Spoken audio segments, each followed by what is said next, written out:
Hey guys, welcome back to another mini bookshelf tour.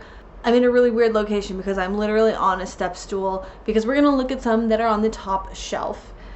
I won't waste a whole lot of time going through a lengthy introduction. If you wanted more information on this little series that I'm doing, go ahead and check out the playlist below. Algorithms and all that kind of fun stuff.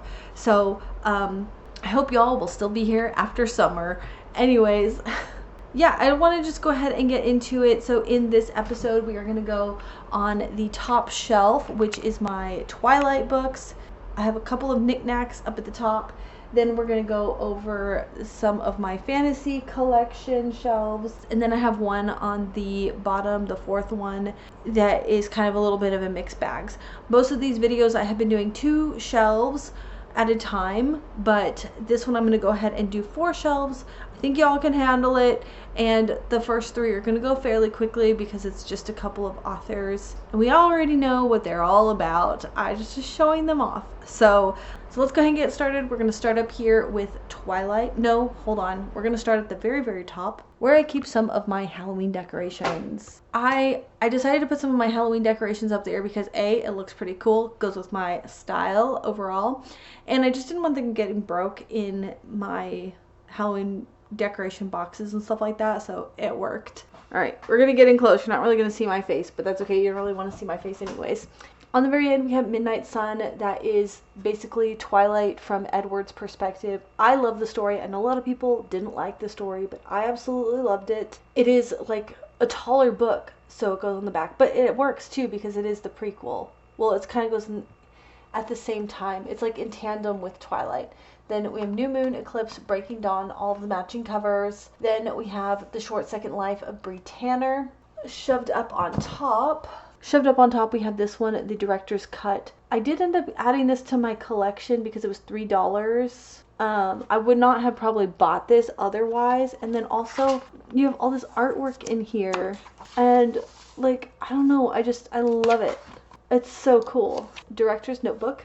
Then we have these classic books, Tess of the Dubervilles, and Wuthering Heights. Wuthering Heights was used in reference to a lot. I wasn't sure about Tess of the Dubervilles. I don't really know much about this book.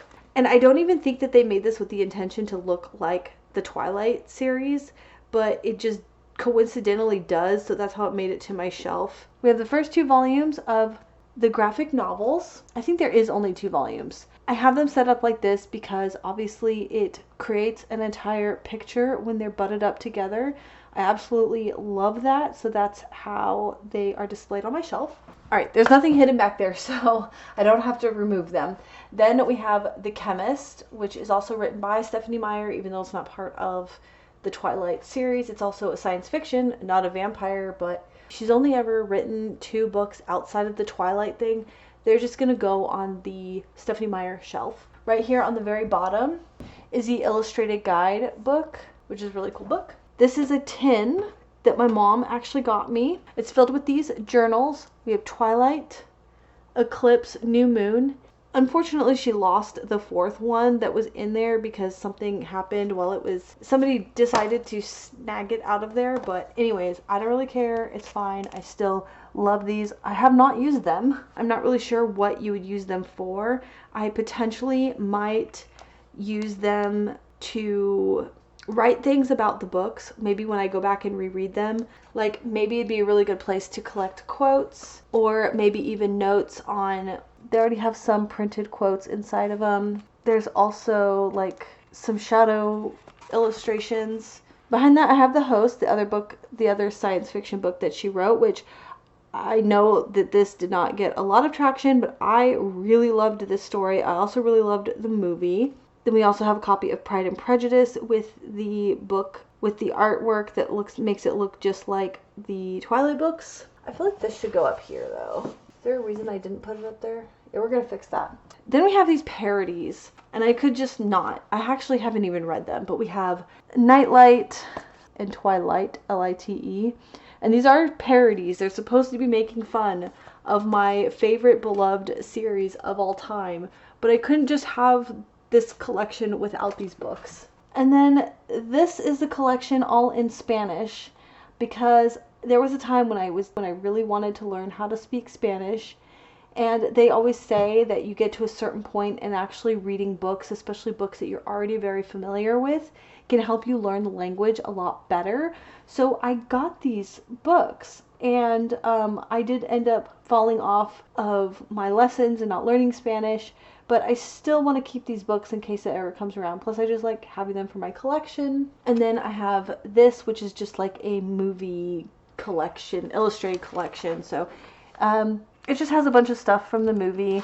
I actually would never have bought this. I just had found it. Actually, I think I found it in a little free library or something. So, you know what?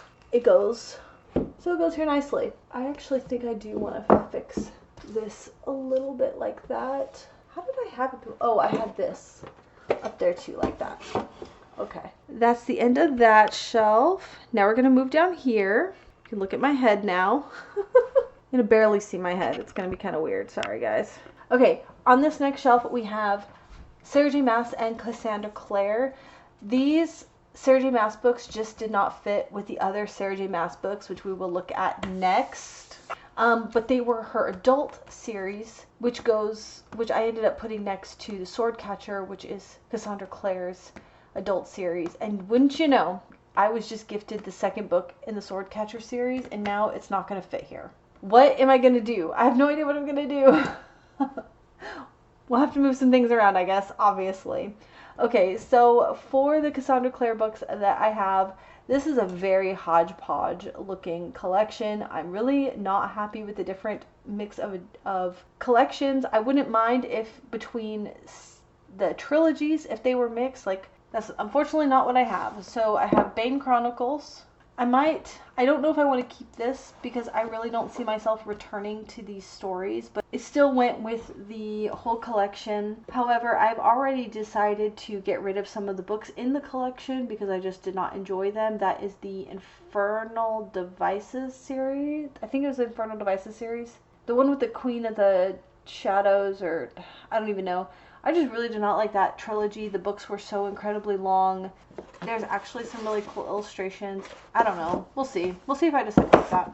Then we have this edition. We have Mortal Instruments Book 1, City of Bones, with this edition with the gorgeous spines. And I love these. If I had known that there was all these sets with these, I would have held out for all of these. City of Ashes is in this one. City of Glass. Then we have book 4, City of Fallen Angels. And then we have City of Lost Souls and City of Heavenly Fire. So that's 5 and 6. So that's kind of annoying that I don't have these in the paperback as well. And then we have Clockwork Prince, Clockwork Princess, and Clockwork Angel. So why do I have that mixed up? I should fix that. I guess it looks a little bit better that way. Alright, shoved up here we have Mortal Instruments Companion. Book takes fans deeper into the world of shadow hunters created by Cassandra Clare, gritty urban fantasy, world full of demon hunters. Includes fascinating background facts about the action in the first 7 books, a revealing biography of the author, and amazing insights into the series. Major themes and features from the nature to evil and demons and the power of sight. Then I have a Shadowhunters Codex. I think this is just such a cool, fun thing to have because, like, if you went to the academy, you would get this book, the Codex, and you would have to study all of this stuff. Our favorite characters have left their own annotations in the Codex, and it's really funny. Here is all of the runes, illustrations, more annotations. I'll be honest, I haven't really read this. Ghost of the Shadow Market, much like Bane Chronicles. It is Jem, who is oh my god, it's been so long. This follows Brother Zachariah. And all of his work and his getting to know Jason Clary and all those kinds of things, all the different characters that we get to meet. He has interacted with them in different ways.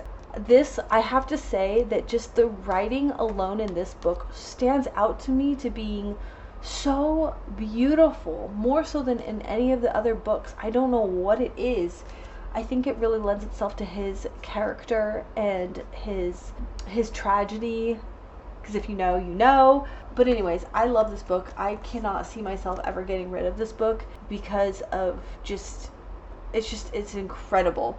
And then we have the final trilogy to wrap up the Shadowhunter sagas world, and these were pretty good. I enjoyed them. But nothing beats the first 3 books in the Mortal Instruments. Those have my heart for eternity. I love them so much. Going down, let's go ahead. I'm sorry, there's actually a glare. Let me go see if I can fix that. Did all of that make sense? Is it too glared? It might have been. I'm sorry. Okay. It's too late now, so we're just going to continue on, and I'm going to go close up. Okay, moving down to this shelf, we come back into Sarah J. Maas and Leigh Bardugo, 2 of my all-time favorite authors, some of my favorite series of all time. We also have a couple other things. We'll start at this end with this book by Sarah A. Parker. This is a relatively new book, When the Moon Hatched. I'm very nervous about this book because it's gotten my attention so much. It is a romantasy though. But just look at this. Do you see that beautiful dragon face? I gotta know. Except look how massively thick this book is. And it has not been getting the best reviews. So I'm trying to let all of that go and just go into it with the utmost hope and just seeing all the magic and stuff like that. Wish me luck. One day I will get to this. A wild ride that thrills as much as it enchants. An instant classic. That's a tall order, especially from the actual feedback that I'm getting. I'm thinking the majority of people are not feeling that way. As an assassin for the rebellion group, Rave's job is to complete orders and never get caught. Then a rival bounty hunter turns her world upside down. Blood spills, hearts break, and Rave finds herself imprisoned by a guild of nobles, a group of powerful fae who turn her into a political statement. Okay, does that not just scream like Throne of Glass, or no, not A Court of Thorns and Roses. What is that other one? The next one I have is The Iron Trader by Julie Kagawa, and I'm telling you right now, I don't know if this is even the first in the series, but this is a fae series I really want to read. Of course not. Wow. This is literally one of the last in the series. Iron King, Iron Daughter, Iron Queen, Iron Knight, Lost Prince, and then Iron Trader. Okay, I'm actually going to take this one off my shelves because I've been doing that as I'm finding these books where I don't even have the first in a series, or hell, the first 4 in a series. I've been removing them from my shelves because, like, what if I don't like the first book? That actually opens me up to adjust some things. So I have a bunch of little stacks of books, other places that don't have a home, so I can kind of move some things around. Okay, then we have Assassin's Blade, Throne of Glass, Crown of Midnight, Heir of Fire, and Queen of Shadows. Then we have Tower of Dawn and Empire of Storms and Kingdom of Ash. I kind of don't love that these are hardback books.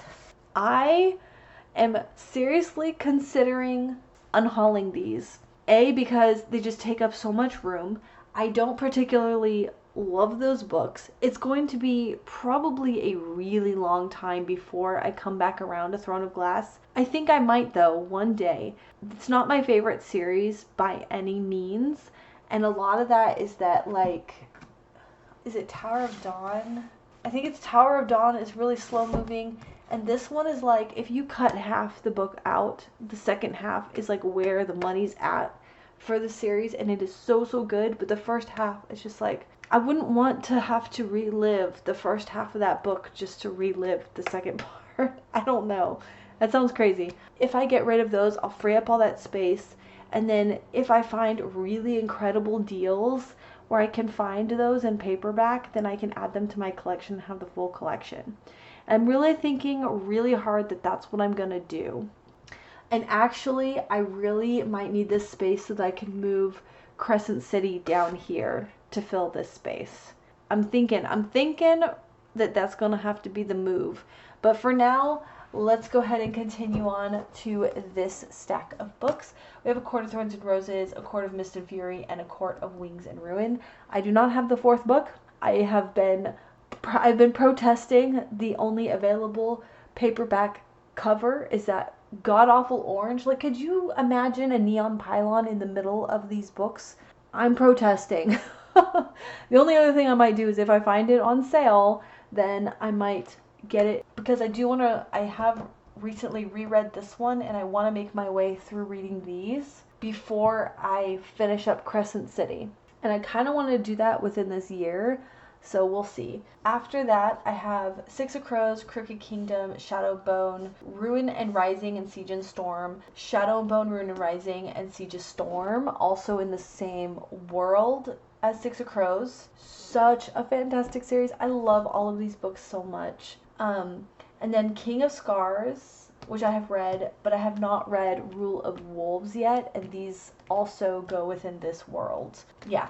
And then Leigh Bardugo's other duology, which doesn't really have anything to do with that world, but is Ninth House and Hellbent. I've read Ninth House. I've actually read it twice. And as much as I've kind of struggled to really love that book, I did get the second one because I have to know, you know? So that's that. Okay, moving down again. Do I need my chair? It's kind of a weird angle because let's move it out just a little bit so at least you don't just have like my chin in the picture. All right, we are on to the last shelf for this episode. This one is kind of a mixed bag of fantasy. We have Fourth Wing. This was actually gifted to me by my husband. I attempted this and I remember not liking it, but I want to give it another chance because I do think that the mood that I was in was probably not the best to go into this. So I want to give this one more try, and I think I'm going to actually vlog it as well. I just don't know when that's going to happen. So, as you know, Fourth Wing includes dragons. The next one is this series, Crown of Feathers, also gifted to me by my husband. Heart of Flames and Wings of Shadow.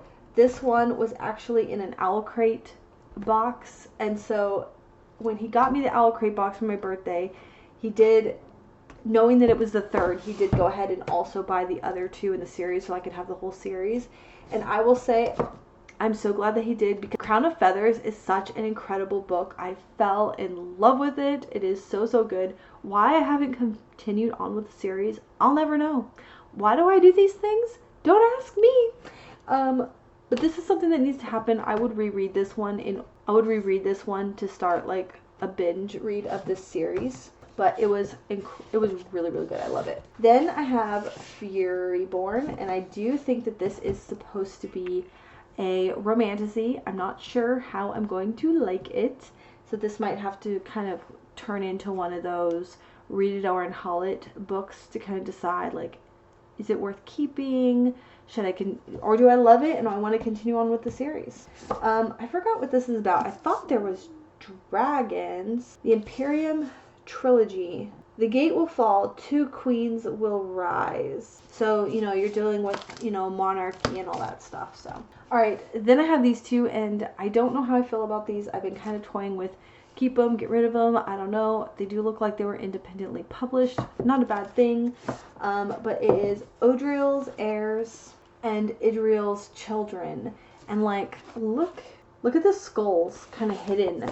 I like it. It's cool. And I think there are dragons. As the dragon heir, 17-year-old Kaya inherited the power of flame to protect her homeland from a godlike necromancer undead army. But after centuries of peace, the necromancer has faded to myth, and the dragon heir is feared by people, persecuted, cast out. She struggles to embrace and control her seemingly useless gift while confined to her family's farm. So we have zombies, we have special powers. See, I actually tried to get into it, but there's something really good, and then there was something that made me quit reading in the moment, so I don't know. Alright, according to my own rules, I apparently need to take this one off of my shelf as well.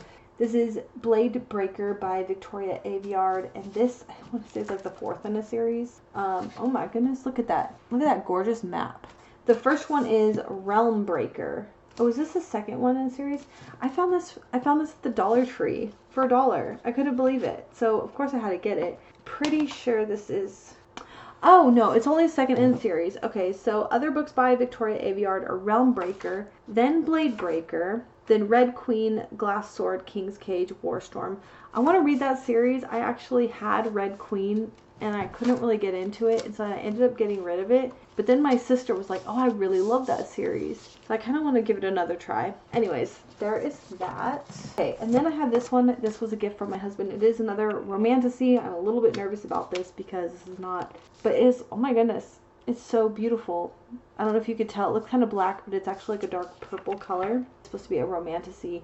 In a world of darkness, become the nightmare. It is on the darker side of things. So... Alright, going down here in the center, I have 2 of these Jennifer L. Armentrout books.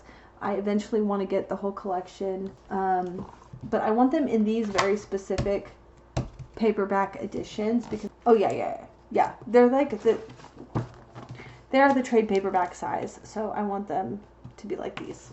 So we have From Blood and Ash. I've read this one. I really loved this book.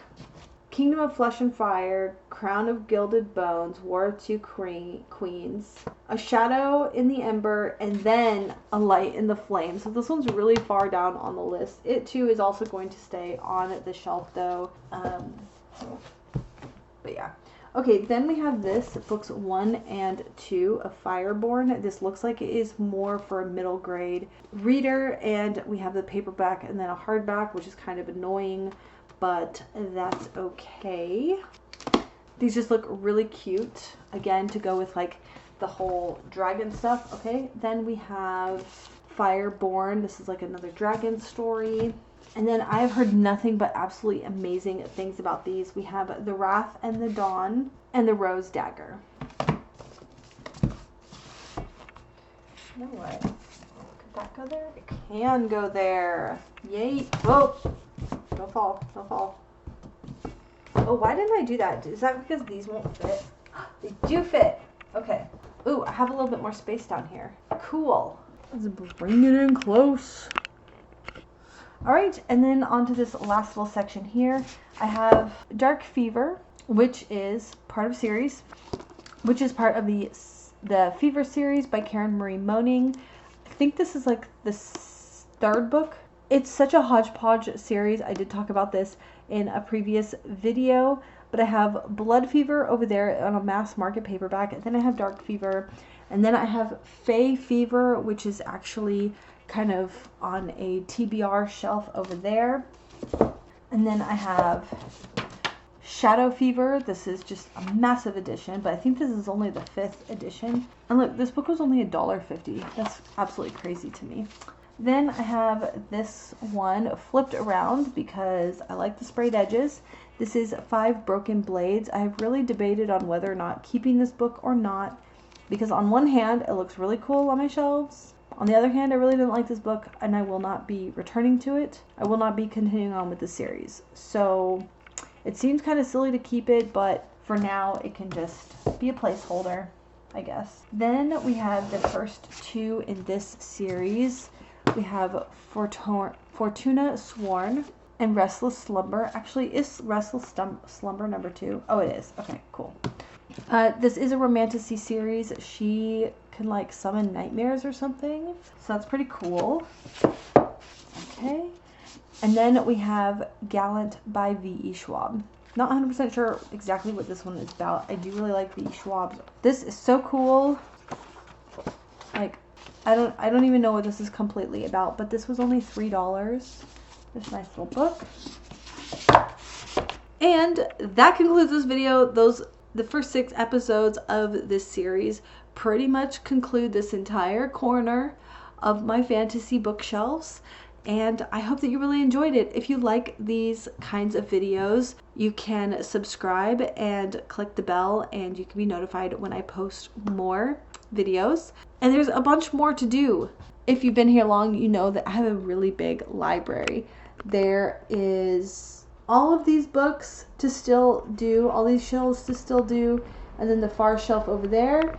And then And then there's also a cabinet over there just filled with books. It is a treasure trove over there. So, alright guys, thank you all so much for watching, and we'll see you soon. Bye.